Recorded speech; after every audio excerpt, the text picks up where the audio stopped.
Hi friends, मैं परमिंदर खारी। Friends, सन 2023 में science and technology की प्रोग्रेस ने वाकई में दुनिया को हैरान कर दिया। जैसे कि चंद्रमा के दक्षिण ध्रुव पर भारत की सफल लैंडिंग, जेम्स वेब टेलीस्कोप की डिस्कवरीज, सिंथेटिक यीस्ट फॉर्मेशन और ऐसी बहुत सारी डिस्कवरीज। फ्रेंड्स, ये अचीवमेंट यूनिवर्स एक्सप्लोरेशन में ह्यूमन इंटेलिजेंस और इनोवेशन का पोटेंशियल दिखाती है। फ्रेंड्स, जैसा सभी को पता है कि 23 अगस्त 2023 को भारत ने चंद्रमा के साउथ पोल पर अपने चंद्रयान 3 को सफलतापूर्वक लैंड कराकर एक ऐतिहासिक उपलब्धि हासिल की है।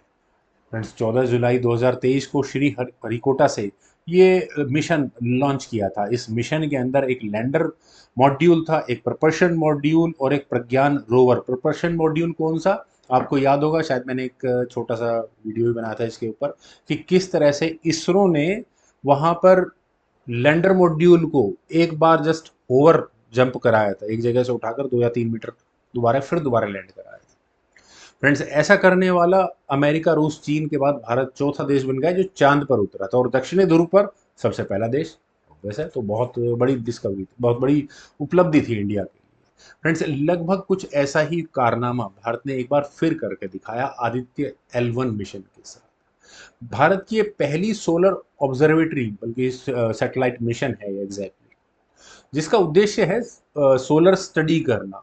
इसके अंदर 7 अलग अलग पेलोड हैं, जिसमें से 5 तो इसरो ने बनाए हैं और 2 इंडियन एकेडमिक इंस्टीट्यूशंस ने के साथ मिलकर कोलैबोरेशन में डेवलप किए हैं।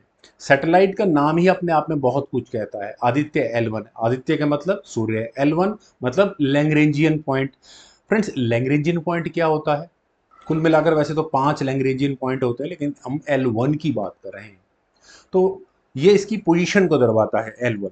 फ्रेंड्स, L1 वो पॉइंट है जहां पृथ्वी और सूर्य की ग्रेविटेशनल फोर्सेस बैलेंस होती है। सैटेलाइट अर्थ और सन दोनों को एक साथ रिलेटिवली स्टेबल बनाकर रख सकता है, जिससे in depth solar observation possible है। फ्रेंड्स, नासा का JSWT यानी जेम्स वेब स्पेस टेलीस्कोप, इसकी डिस्कवरीज ने तो पूरे हमारे यूनिवर्स की, कॉस्मोस की समझ को पलट कर रख दिया है। इनफैक्ट एक बहुत बड़ी डिस्कवरी है, you can say that early universe में एक क्लोजली पैक्ड कम से कम 20 आकाश गंगाओं की एक मैसिव सीरीज का पता लगाया है। इसका नाम वैसे कॉस्मिक वाइन दिया गया है। यह स्ट्रक्चर उस समय के देखे गए दूसरे गैलेक्सी क्लस्टर्स की तुलना में बहुत बड़ा है, जो कि कॉस्मिक स्ट्रक्चर फॉर्मेशन की काफी डिटेल्स देता है। अगर देखा जाए तो ये 13 मिलियन लाइट ईयर लंबा है अप्रोक्सीमेटली, और चौड़ाई में 6,50,000 लाइट ईयर चौड़ाई में है। तो काफी मैसिव हो जाता है। वेल फ्रेंड्स, एक और डिस्कवरी है, record breaking black hole. JWST जब से लॉन्च हुआ है फ्रेंड्स, उसके बाद से हमारे यूनिवर्स, इन अर्ली यूनिवर्स को समझने के नजरिए में बहुत ज्यादा बदलाव आने लगा है।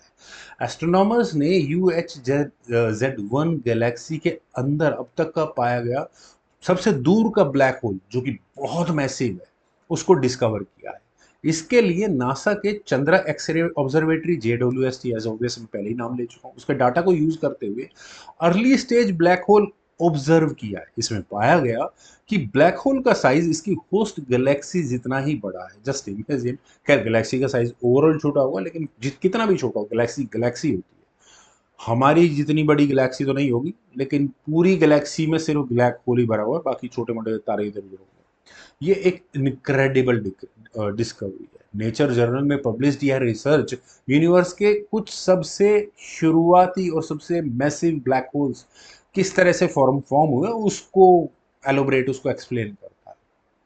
फ्रेंड्स, सबसे बड़ी बात यह है कि ये ब्लैक होल बिग बैंग के 470 मिलियन साल बाद बना था, और उसके बाद इतना बड़ा हो गया। खैर, यूनिवर्स एवोल्यूशन के बारे में हमें बहुत कुछ पता लगा। फ्रेंड्स, एक और डिस्कवरी है जिसने सबका ध्यान अपनी ओर खींचा है, किलोनोवा एक्सप्लोजन।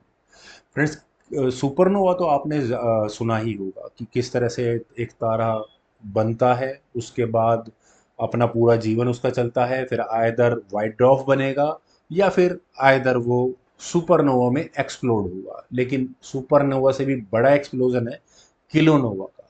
फ्रेंड्स, एक गामा रे बर्स्ट नोट हुआ GRB 230307 के दौरान।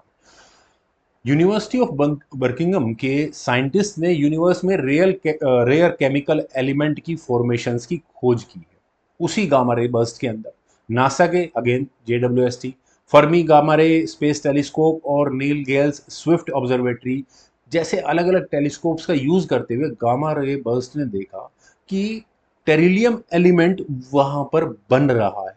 टेरिलियम एलिमेंट फ्रेंड्स पृथ्वी पर एक रेयर हैवी एलिमेंट है।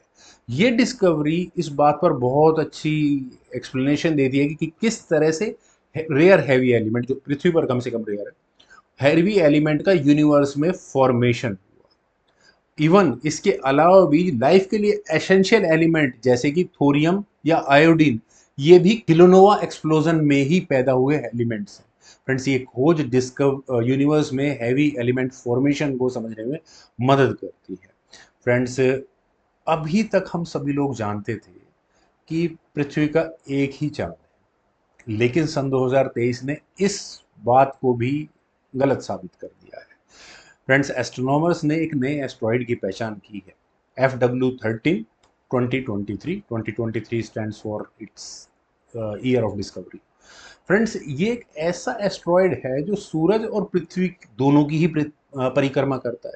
एक तरह से देखा जाए तो ये हमारे प्लेनेट का कंपेनियन बन गया है, मतलब साथी बन गया है। फ्रेंड्स यह एस्ट्रॉइड पृथ्वी के साथ एक सिंक्रोनाइज्ड पोजीशन बनाकर रखता है, जिसकी वजह से इसे क्वासी मून का टाइटल मिला गया या अर्ध चंद्रमा।